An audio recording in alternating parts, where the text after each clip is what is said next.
prosseguindo, item B, Deus é um homem glorificado. Eles ensinam, Deus já foi como nós somos agora, e é um homem glorificado. Então Deus era homem, um homem que virou Deus. O Pai tem um corpo de carne e osso tão tangível quanto o dos homens. Ambos, o Pai e o Filho, são homens perfeitos em forma e estatura. Cada um deles possui um corpo tangível, de carne e ossos. Deus tem a forma de um homem. Deus foi um homem em outro planeta. Não, e o que eles fazem de planeta, vocês vão ver. O nosso amigo José Smith, ele é seu amigo, é? Ele inventou a altura desses homens, inventou quantos anos eles vivem. Gente, cada absurdo. Então, Deus foi um homem em outro planeta. Os deuses disseram que haja luz, e foi feita a luz. Deus já foi como nós somos. Agora é um homem exaltado e está entronizado acima dos céus. Imaginávamos que Deus era Deus desde a eternidade. Mas vou refutar esta ideia e retirar o véu para que você possa ver. Como o homem é, Deus foi. Como Deus é, o homem poderá vir a ser. Então, eles ensinam que nós, homens, podemos virar deuses. Deus era homem, virou Deus. Nós somos homens, poderemos virar deuses. Vejam que é uma porção de citações diferentes, de livros diferentes deles. Não é que tudo se baseia só em um. Todo homem que for finalmente aperfeiçoado por uma plenitude da glória celestial, se tornará como eles. Como eles quem? O Pai e o Filho. Em todos os sentidos. Fisicamente, no intelecto, nos atributos e nos poderes. Então, se Deus hoje é um Deus todo-poderoso, eles ensinam que o homem também poderá ser um Deus todo-poderoso. Estão percebendo como é que eles atraem as pessoas para a doutrina deles? Prometendo o que eles não podem prometer. Eles apresentam um Deus inferior e ensinam que nem sempre Deus foi o ser supremo do universo, mas que atingiu esta posição através de uma vida justa e que o homem pode chegar a ser um Deus. O que a Bíblia ensina a respeito? Deus é Espírito. E importa que os seus adoradores o adorem em Espírito e em verdade. João 4,24. Deus não é homem. Números 23,19.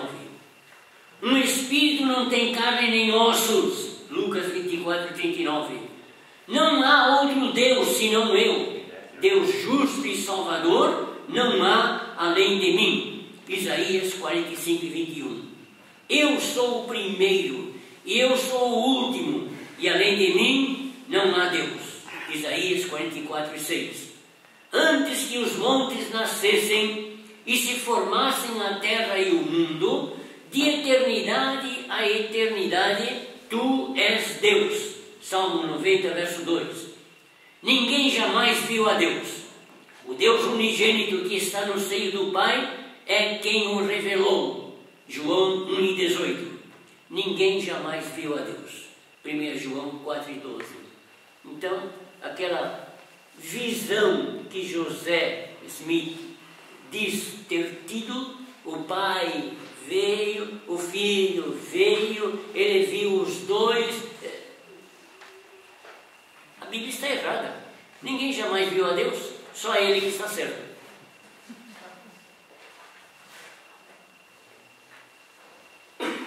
Diante de tudo isso, não há como admitir que eles creem da Bíblia, né? E a contradição é tão grande, né? Lúcifer e Cristo, eles ensinam que eram irmãos. Que absurdo. Vamos convidar para daqui um mês o irmão Jairo falando sobre Satanás, para ver se eles... Como é que isso se concilia? Eles ensinam que eram irmãos. Quem? Lúcifer e Cristo. Lúcifer, o filho da alva, é nosso irmão mais velho e o irmão de Jesus Cristo. Só se for o irmão mais velho deles, né? Jesus é literalmente um espírito irmão de Lúcifer, uma criação. Então quer dizer que tanto Lúcifer é uma criação, quanto o Senhor Jesus é uma criação. O que a Bíblia ensina? Lúcifer foi criado por Deus. Perfeito era Satanás nos teus caminhos, desde o dia em que foste criado, até que se achou iniquidade em ti. Ezequiel 28:15. Enquanto isso, o Senhor Jesus é o Criador. Todas as coisas foram feitas por intermédio dele, e sem ele, nada do que foi feito se fez. João 1:3. Tudo foi criado por meio dele e para ele. Colossenses 1:16. Outro assunto. Jesus Cristo era casado? Eles ensinam. O casamento em Caná da Galileia foi o casamento de Jesus Cristo. Interessante. Onde é que está a noiva? Não tem nada. Nós dizemos que Jesus Cristo era casado, pois assim ele podia ver a sua semente antes de ser crucificado. Eu direi aqui que o Salvador, antes de morrer, contemplou seus próprios filhos pela carne, como nós contemplamos os nossos. Quando Maria veio ao sepulcro, ela viu 2 anjos e lhes disse: levaram meu Senhor, ou marido. Eles dizem que Jesus era bígamo. Polígamo, perdão. Se nas bodas, é pior do que bígamo, é polígamo. Vocês vão ver. Se nas bodas de Caná da Galileia, Jesus foi o noivo e tomou a si Maria, Marta e a outra Maria, isso não nos choca os nervos, dizem eles. Se não houve apego e familiaridade entre nosso Salvador e essas mulheres, altamente correto seria só na relação de marido e mulher, então nós não temos senso do que é correto. Eles acham que entre o Senhor Jesus e Maria, Marta e a outra Maria, houve um relacionamento íntimo de marido e mulher. Se ele nunca se casou, sua intimidade com Maria e Marta e com a outra Maria também, a quem Jesus amava, há de ter sido altamente imprópria e incorreta, para não dizer mais.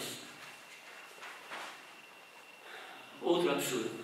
Jesus foi o filho natural de Adão e Maria. Adão e Maria.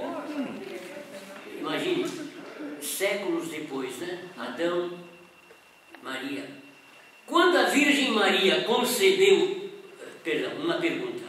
Quando a Virgem Maria concebeu o menino Jesus, ele não foi gerado pelo Espírito Santo. E quem é seu pai? Ele é o primeiro na família humana. O pai, Jesus, é o primeiro na família humana. Quem foi o primeiro? Adão. O primeiro na família humana, Adão. Deus teve... Desculpe, meu pai. Dá até nojo ler isso.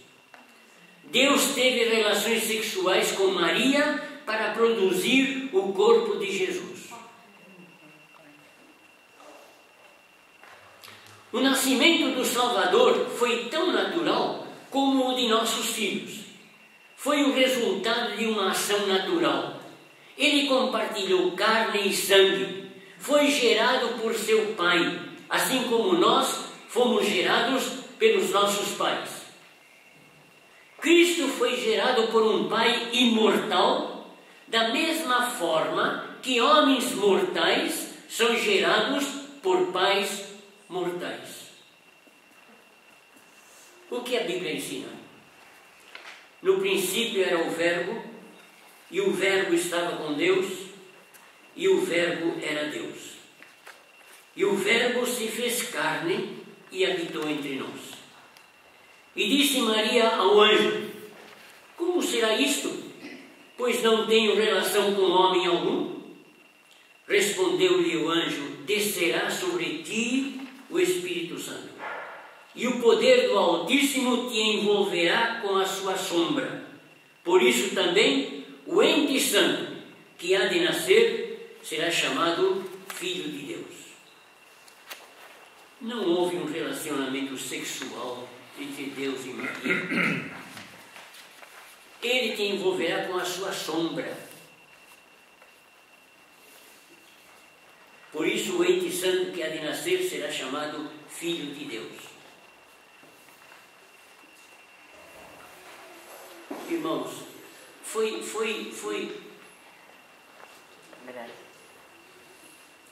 a coisa mais difícil eu chegar ao final desse estudo. Diante de tantas barbaridades.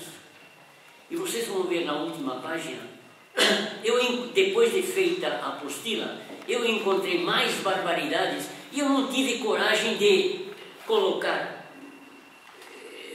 Eu copiei com um PS, um pós-escrito.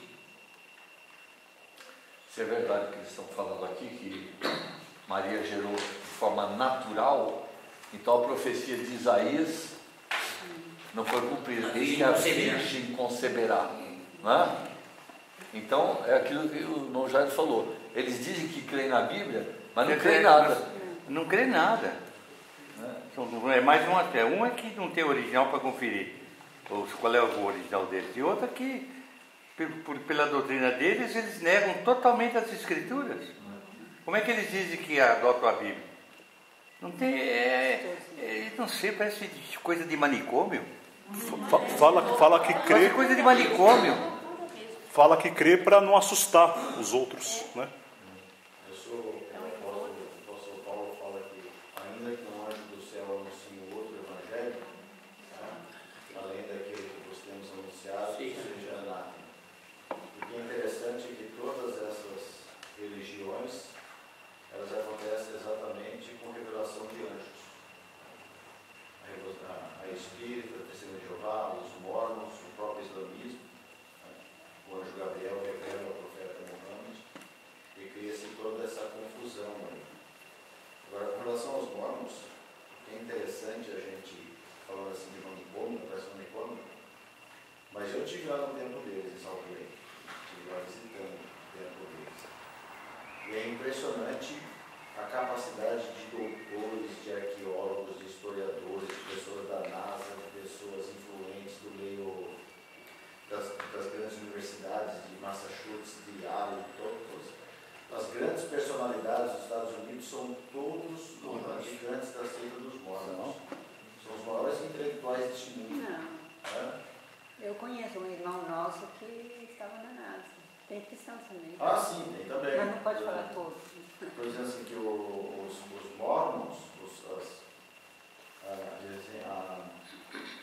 digamos assim, a cúpula da cabeça científica mundial hoje, mesmo os grandes instrumentos de comunicações e tudo mais, eles são pertencentes à igreja dos santos dos A falsa ciência se multiplicará. É isso mesmo. Mas aí tem aquele... Inclusive, eu achei na internet, procurei principais mormons, e lá tem uma relação de personalidades americanas, mundiais que são mormons. Inclusive aqui no Brasil, o dono da Wizard, né? Que ele vendeu. Ele está em primeiro lugar. Dono da Mas aí o anjo mau que leva isso, é que nós estudamos de manhã, Satanás tem poder para criar toda essa esfera favorável. É satânico isso.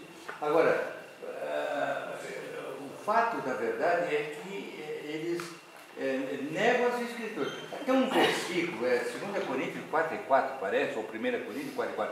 O Deus desse século cegou o entendimento dos incrédulos para que não lhes resplandeça a glória do Evangelho de Cristo, qual é a imagem de Deus. Então eu acho que tudo isso é a capacidade satânica, levando homens até de poder e inteligência no mundo, porque o Satanás é o príncipe desse mundo. Isso tem muita relação com o estudo de satanismo, viu? Muita coisa, muita relação. Isso é satânico. Da forma científica, talvez, né? Hoje ou dois estados novos, é que Jesus se apresenta assim. O irmão Ramon, escuta, tem também outro antecedente. Os governos norte-americanos também procuram muitos mormons para seus postos de confiança, porque acham que são pessoas de boa ética e são fiéis ao governo, e eles aproveitam para entrar nesses postos por aí, porque, segundo Dave Hunt, acho que o tiro deles é chegar à presidência, ter um presidente mormon, né? Até agora não conseguiram, mas eles vão se infiltrando dessa maneira. Aquela área leste, né? Aquela área leste dos Estados Unidos, em Massachusetts, é toda mormon. E homens intelectuais de grande poder são todos mormons. No oeste também, mas ali tem saído personalidade, né? É uma entidade secreta também. Mais um ponto. Qual é a verdadeira igreja? Eles ensinam. A verdadeira igreja, a Igreja dos Santos nos Últimos Dias, foi restaurada em 6 de abril de 1830 por José Smith. Não existe salvação fora da Igreja de Jesus Cristo dos Santos dos Últimos Dias. Não existe salvação sem aceitar José Smith como um profeta de Deus. Depois que os apóstolos faleceram, Satanás tomou o lugar de Deus no cristianismo. Existem apenas duas igrejas no mundo, a do diabo e a do Cordeiro de Deus. Eu não sei de onde eu tirei isso, por isso deixei reticências, não sei de onde eu tirei isso, mas copiei de algum lugar. Sim, já. A deles é a do diabo. Concordo. Eles estão certos. Com certeza. O que a Bíblia ensina? Disse Jesus: sobre esta pedra edificarei a minha igreja, e as portas do inferno não prevalecerão contra ela. Ninguém pode pôr outro fundamento além do que está posto, o qual é Jesus Cristo. Então, não é uma igreja que salva, mesmo a igreja dos irmãos, a igreja casa de oração, coitadinha, está precisando de uma salvação também, porque as coisas não estão boas. Não há igreja que salve, mas Cristo é. Em nenhum outro há salvação, porque abaixo do céu nenhum outro nome há dado entre os homens, pelo qual importa que sejamos salvos. Que evangelho o mormonismo prega? Eles ensinam a fé, o arrependimento, o batismo, o recebimento do Espírito Santo pela imposição das mãos, a moralidade, a lealdade, o dízimo, a palavra da sabedoria, o dever e o casamento celestial. Casamento celestial, eles dizem, é o casamento feito lá no templo. Há poucos templos por aí, só templos luxuosíssimos, e o casamento feito lá é um casamento por toda a eternidade. Continuarão marido e mulher na eternidade. Mas uma pergunta, irmão. Como é que se concilia isto com a poligamia que eles adotam? Vamos falar já sobre isso. Tá. Poligamia é outro caso. Nenhum homem que rejeita o testemunho de José Smith pode entrar no reino de Deus. Os homens têm uma obra a realizar para obter a salvação. obedecer às leis e ordenanças do Evangelho. As boas obras são necessárias para a salvação. O sacrifício de Jesus não é suficiente, olha só, para limpar-nos de todos os nossos pecados. Nenhum homem que rejeita o testemunho de José Smith pode entrar no reino de Deus. Os homens têm uma obra a realizar para obter a salvação. O que a Bíblia ensina? Outro evangelho, o qual não é outro, senão que há alguns que vos perturbam e querem perverter o evangelho de Cristo. Se alguém vos prega evangelho que vá além daquele que recebestes, seja anátema. Venho lembrar-vos o evangelho que vos anunciei, que Cristo morreu pelos nossos pecados segundo as Escrituras e que foi sepultado e ressuscitou ao terceiro dia. Não há salvação em nenhum outro, a não ser em Jesus Cristo, porque abaixo do céu não existe nenhum outro nome dado entre os homens, pelo qual importa que sejamos salvos. Atos 4:12. Cristo, tendo se oferecido uma vez para sempre para tirar os pecados de muitos, Hebreus 9:28, lhe porás o nome de Jesus, porque ele salvará o seu povo dos pecados deles. Mateus 1:21. Então, o que eles ensinam é um outro evangelho. É um outro evangelho. Um outro que não é boas novas, são más notícias. Existem profetas ainda hoje. Eles ensinam. Smith recebeu o sacerdócio aarônico através de João Batista, e que o sacerdócio de Melquisedeque e o apostolado lhe foram restaurados por Pedro, Tiago e João em 1829. Nós precisamos de profetas hoje da mesma maneira que no Antigo Testamento. O que a Bíblia ensina? Havendo Deus falado muitas vezes e de muitas maneiras aos pais pelos profetas, nestes últimos dias nos falou pelo Filho, a quem constituiu herdeiro de todas as coisas. É verdade que nas páginas do Novo Testamento, Atos, também se fala de profetas. Mas foi aquele período em que a palavra de Deus não tinha sido toda ela produzida. Não tinha sido, todo o Novo Testamento não tinha sido escrito. Com a palavra de Deus, a revelação completa de Deus, não temos mais necessidade de profetas. A não ser que um pregador fala,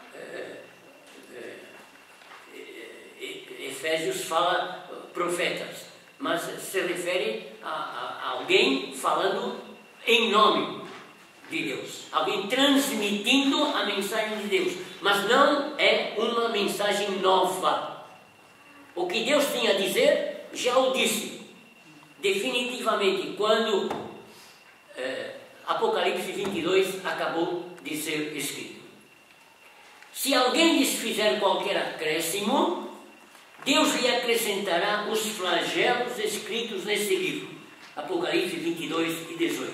E com isto terminou o Novo Testamento. Terminou a revelação de Deus. O que Deus tinha para revelar, já o revelou. Outra pergunta: a salvação é pelo batismo? Porque eles enfatizam isso. Vocês já viram que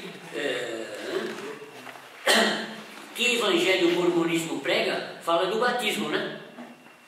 Então, a salvação é pelo batismo?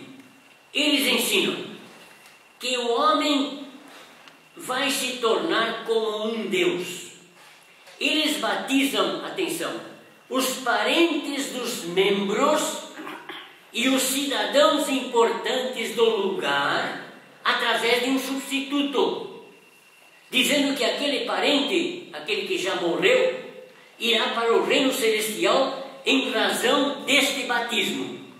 Uma pessoa sendo batizada em lugar de outra, para que esta outra que já morreu seja salva. Então, falam do batismo, falam da salvação após a morte. Eles ensinam um batismo por procuração. Isto é, uma pessoa viva é batizada a favor de uma pessoa que já morreu, para que essa pessoa morta possa gozar de bênçãos no além-túmulo. Atenção para esse fato curioso. A Igreja de Jesus Cristo dos Santos dos Últimos Dias achou por bem batizar Adolfo Hitler por procuração, através de outra pessoa, após quase 50 anos da morte de Adolfo Hitler. Imagine, um monstro como este, que matou milhões de pessoas inocentes, mais de 6 milhões só de judeus, entrando no reino celestial e se tornando eventualmente um Deus. O que a Bíblia ensina? Que farão os que se batizam por... Está errado, não é acusa, é por causa dos mortos. É uma inversão aí. Inversão de duas letras. É, duas letras, mas tem um outro erro na frente, que é uma linha inteira. Eu fiz a revisão e depois eu mandei para o Davi para ver a cópia que eu não tinha corrigido. Que farão os que se batizam por causa dos mortos? Se absolutamente os mortos não ressuscitam, por que se batizam por causa deles? Cremos que este versículo pode ser entendido de várias maneiras. Mas nenhuma apoia o batismo de um vivo a favor de um morto. De um modo geral, essa primeira interpretação é a que eu acho em todos os livros. Mas eu tenho uma outra interpretação, que é o item B. O apóstolo não diz que ele batizava vivos a favor de mortos. Nem diz que em Corinto se fazia isto. Ele usa a expressão os que se, que corresponde a eles e não usa nós ou vós. Então, não é que Paulo tivesse esse costume, e nem que os coríntios tivessem esse costume, mas que alguns tinham esse costume. Ele está fazendo uma pergunta e não uma declaração. Que farão os que se batizam por causa dos mortos? Então, se algum vivo se batiza por causa de um morto, pensando que com isso vai salvar aquele morto, está perdendo tempo. Outra interpretação. Cremos que a passagem pode ser interpretada considerando que, apesar de muitos crentes fiéis já terem partido para a glória, pelo fato de os novos crentes crerem na ressurreição, o serviço para o Senhor estava sendo feito pelos novos salvos, os que se batizavam crendo em Cristo. Por que eles ingressavam nas fileiras? Para substituir nas fileiras da igreja os que já tinham sido mortos, sabendo que, mesmo que também fossem mortos, não perderiam nada. O capítulo 15 fala na ressurreição, é o assunto da ressurreição. Então, crentes já foram mortos, eles estão esperando a ressurreição, mas nós vamos tomar o lugar deles, o serviço que eles faziam, nós vamos ocupar o lugar deles, e se nos matarem, nós também cremos na ressurreição. Então, se nos matarem, nós também ressuscitaremos um dia. Eu creio que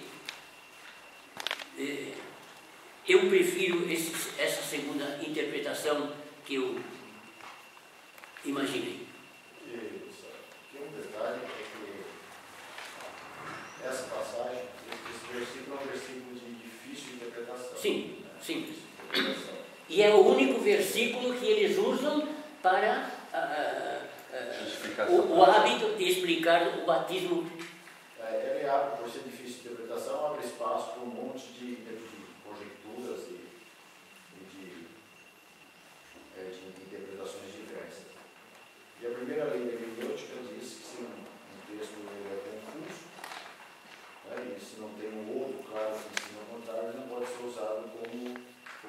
básica. Doutrina é uma coisa que todo mundo entende, né? Coisa básica. E é interessante que de um texto confuso, de difícil interpretação como esse, eles fazem dele a sua principal doutrina. Não é? Faz a sua principal doutrina. A principal doutrina dos mormons é o batismo pelos mortos. Salvar pessoas que já morreram através do batismo de pessoas vivas. Porque ele não tem nenhum sentido que seja isso que esteja ensinando o texto de longe.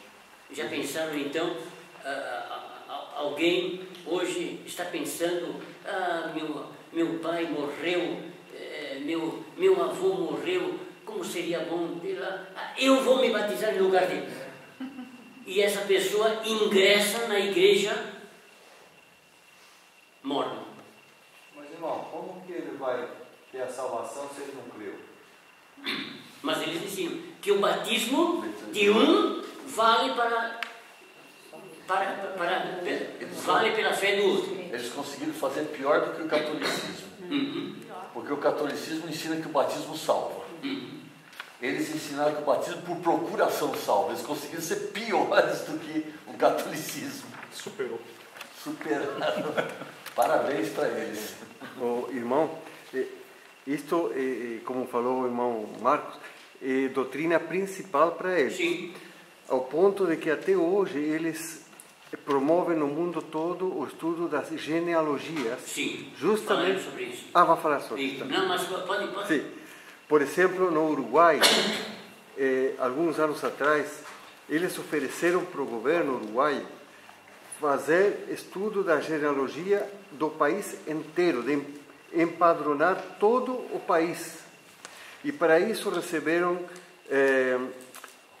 permissão para entrar nos cemitérios, igrejas, enfim, foram levantando todos os dados e depois entregaram o arquivo para o governo com a troca deles ficarem com uma cópia, justamente por esse fato, para poder se batizar pelos mortos que ninguém conhece. Né?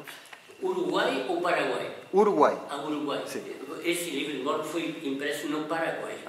Só um detalhe, eu fui uma vez na empresa lá em Assunção, e a empresa ficava no último monte de mansões, assim, casas muito antigas, casas grandes, gigantescas, mas muito antigas já, como aqui nos jardins aqui em São Paulo.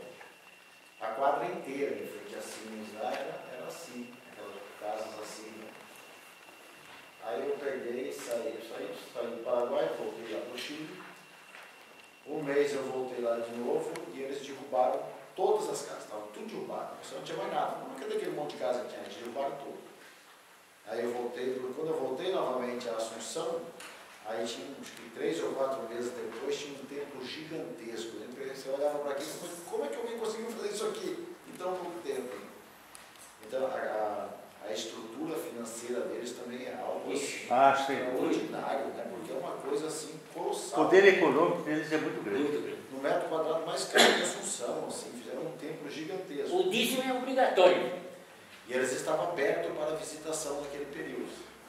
E é impressionante o ritual que se tem de construção dessa casa de matrimônio. Casa de matrimônio, é isso, né? De casamento. Matrimônio celestial, casamento celestial. Eles têm um santo do santo ali. Neste lugar você não pode visitar, porque só entra a liderança deles lá no acompanhamento da pessoa que vai realizar o cerimonial. Ninguém mais pode entrar ali.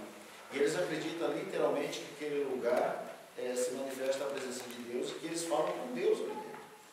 Então ninguém pode vir, nenhum incrédulo pode entrar ali. É incrível. Isso é um templo desses ali perto de Souza, né? É como À beira da estrada. Inclusive tem um anjo de ouro em cima. É um anjo que liberou, né? Outra pergunta. Há necessidade de fazer-se uma genealogia dos falecidos?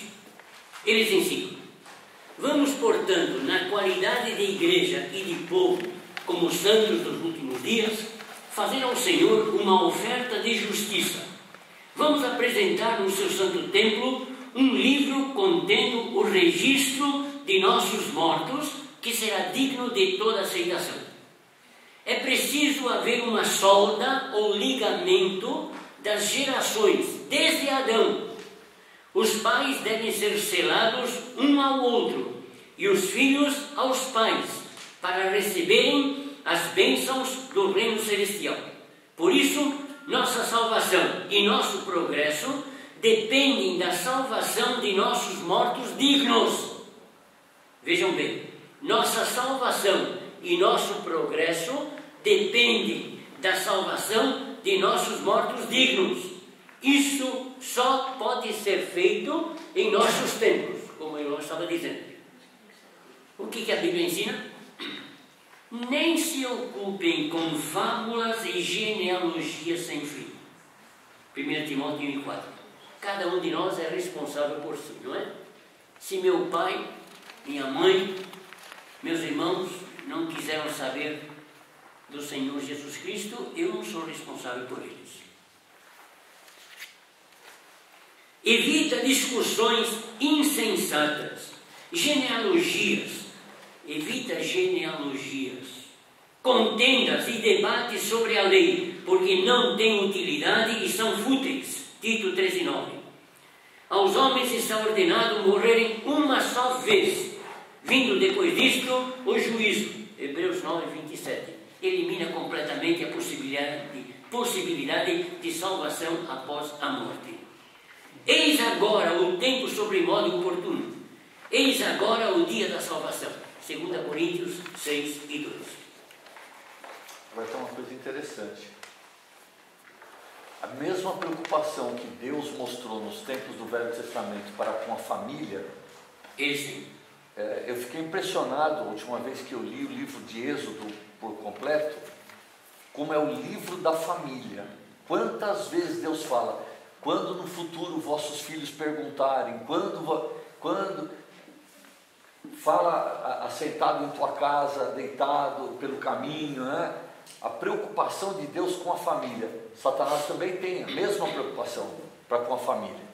E essa é uma maneira de amarrar os filhos à crença dos pais para impedi-los de conhecer o verdadeiro evangelho.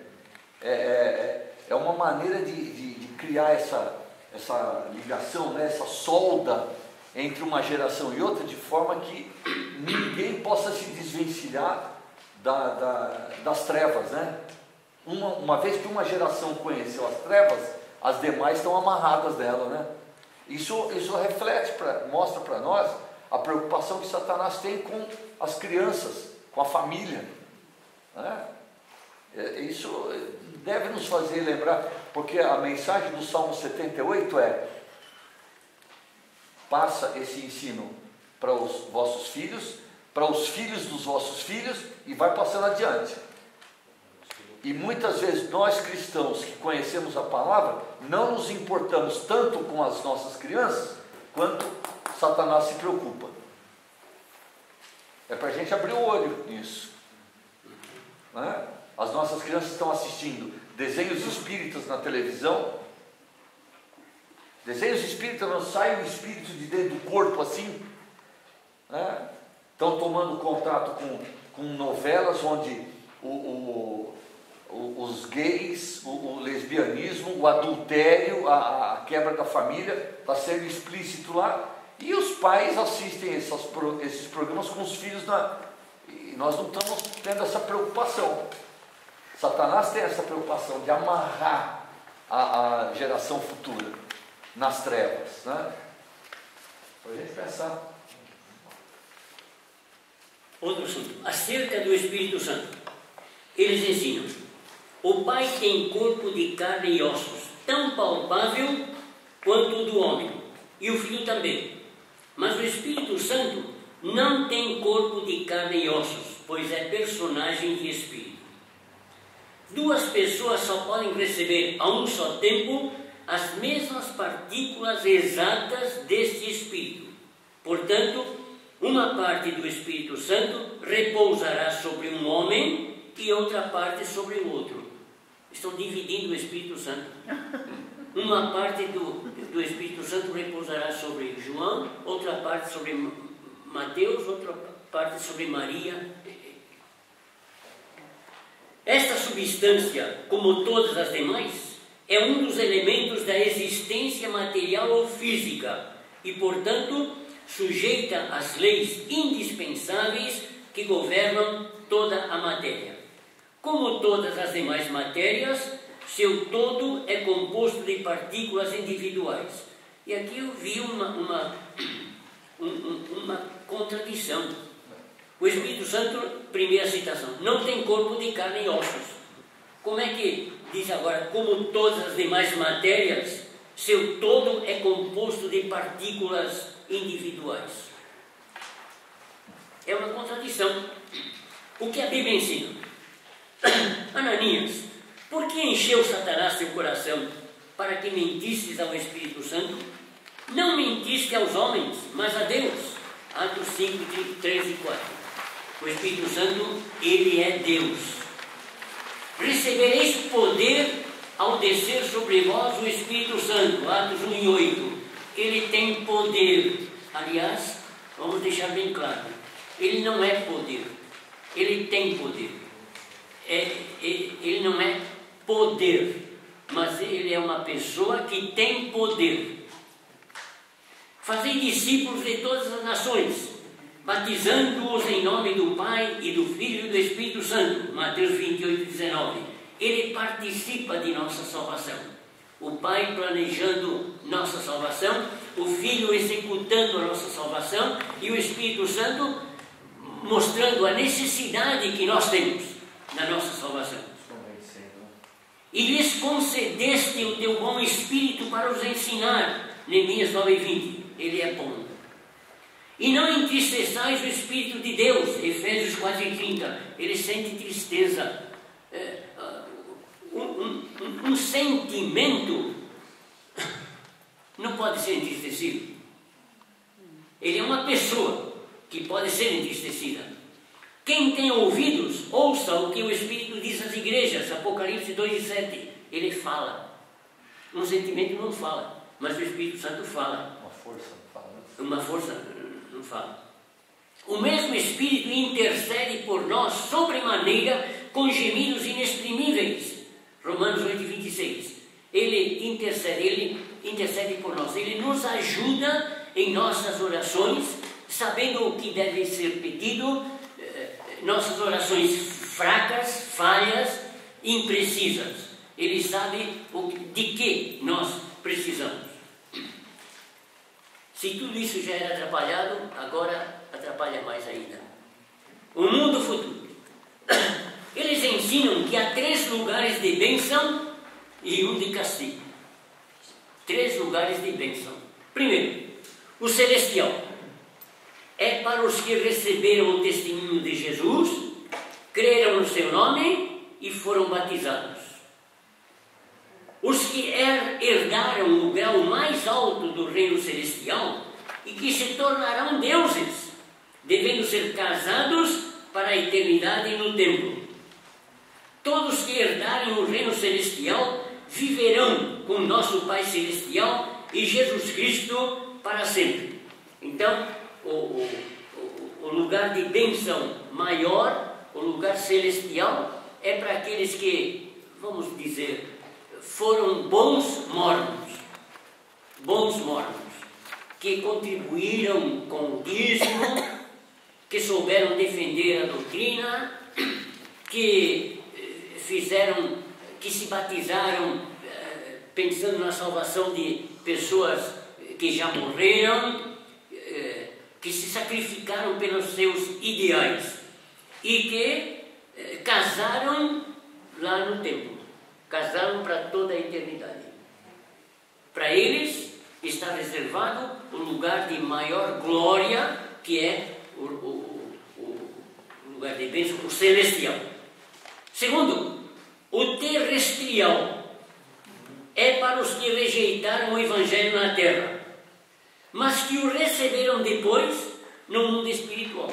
Aquele Adolfo Hitler talvez esteja lá. Rejeitou o Evangelho, mas foi batizado, alguém foi batizado no lugar dele, para ele conhecer a bênção da salvação, recebeu depois no mundo espiritual. foram pessoas honradas na terra. Eles serão visitados por Jesus Cristo, mas não pelo Pai Celestial. Não serão parte de uma família eterna. Viverão separadamente e como solteiros para sempre. Então, é um lugar de menor bênção. O celestial é para aqueles que não receberam o Evangelho e nem o testemunho de Jesus, nem na terra e nem no mundo espiritual. Coitadinhos, ninguém foi batizado em lugar deles. Eles sofrerão por seus pecados no inferno até depois do milênio. São os mentirosos, feiticeiros, adúlteros e libertinos, e todo aquele que ama e inventa mentiras. Eles são tão numerosos quanto as estrelas do céu e as areias da praia. Que infelicidade usar essa comparação. Aquela promessa dada a Abraão. Eles são tão numerosos quanto as estrelas do céu e as areias da praia. Serão visitados pelo Espírito Santo, mas não o serão, nem pelo Pai e nem pelo Filho, Jesus Cristo. Então o Espírito Santo é inferior. Pois é. Agora, eu Como é que, achei... Ramon, como é que se concilia essa palavra adúlteros com adulterar a palavra, como eles estão fazendo.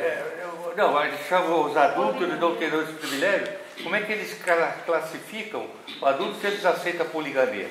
Já, vamos ver isso aí. São contradições terríveis aí. É um outro item. A respeito do inferno, depois de ter feito o PS aí, eu não tive nem coragem de... Eu achei alguma coisa escrita por eles. O inferno é um lugar onde o diabo e seus seguidores habitam. É um lugar onde há o afastamento total de Deus. O número de almas humanas que vão para lá é pequeno.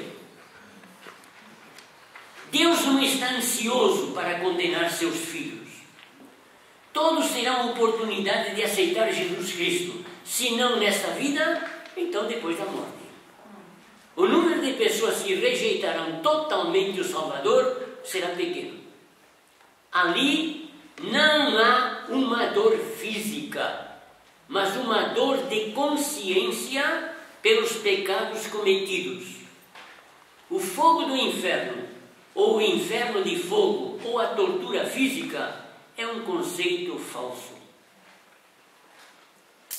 Quem passou este conceito para nós? O Senhor Jesus. Se é um conceito falso, então o Senhor Jesus é uma falsidade. Deus me perdoe. Agora é interessante o item celestial. As pessoas não receberam o Evangelho, nem o testemunho de Jesus, nem na terra e nem no mundo espiritual. E ainda vão para um lugar de bênção. Não fizeram nada e ninguém fez por eles. E ainda vão para um lugar de bênção. O Pai Celestial não quer condenar os seus filhos, só uma pequena minoria. Ou seja, que a gente vê jeito mesmo. Só para quem for para o inferno. Tem a operação do Pai, que é a mais elevada, depois a operação do Filho, que é intermediária, depois a operação do Espírito Santo, que é a mais ralezinha, na doutrina deles, e depois vai para o inferno aqueles que não participarem de nenhuma dessas operações. E é simples assim, é nisso que eles acreditam. E aí cria inclusive uma hierarquia de importância e de valor dentro da Trindade, né? Porque se a gente olhar na dispensação, dá-nos a ideia de que existe hierarquia, em nome do Pai, do Filho e do Espírito Santo. Mas na verdade, a Bíblia coloca como ministério. Né? Naquela ocasião, tinha o ministério do Pai, do Filho e do Espírito Santo. Hoje, na dispensação da igreja, o ministério do Espírito Santo tem que ser colocado acima, porque é ele que faz as coisas. Ele que operacionaliza. Mas se você ler, por exemplo, 2 Coríntios 13, a ordem que o apóstolo segue ali não é a mesma do batismo, Pai, Filho e Espírito Santo. A comunhão do Espírito é a primeira. Exatamente. O amor do Pai é a segunda. Então isso prova que entre a Trindade não existe essa hierarquia, né? A dispensação do Espírito Santo hoje, o mistério de hoje é mais importante que a dispensação do Pai. Assim como o Pai foi mais importante na época da lei, o Espírito Santo é mais importante hoje. Mas eu creio que em relação à evangelização, a ordem é aquela de Mateus 28. O Pai planejou, o Filho executou e o Espírito Santo é que vem nos convencer. Essa é a sequência da Trindade agindo a favor da nossa salvação. Eu acho que todo ato divino, a participação concomitante, a participação do Pai, do Filho e do Espírito Santo, dependendo da prioridade do aspecto pelo qual a gente olha o ato divino. Da execução, do planejamento, da execução, da energia e poder. Aí é que eles chamam de prioridade atributiva. Os teólogos chamam de prioridade atributiva. Prosseguindo ainda, para uma pessoa alcançar o reino celestial, aquele máximo, é necessário, primeiro, ser batizada e confirmada como membro da ISUD. Segundo, deve receber o Espírito Santo, e eles falam em receber por imposição de mãos. Terceiro, deve receber o dote no templo. Quarto, deve ser casada para agora e para toda a eternidade. Além disso, há mais 20 características que esta pessoa deve obedecer, como, por exemplo, pagar dízimos e ofertas honestas, guardar o dia do Senhor, frequentar as reuniões da igreja com regularidade. E aproveitando aquela ideia do Davi, como eles procuram encaixar a família. Estávamos conversando com um irmão, o irmão me disse, é verdade que nas capelas deles fazem bailes? Fazem sim, tudo para atrair os jovens. Tem uma quadra esportiva para atrair os jovens para praticarem esportes lá dentro, e tem bailes para atrair os jovens, atrair a família, segurar a família. Música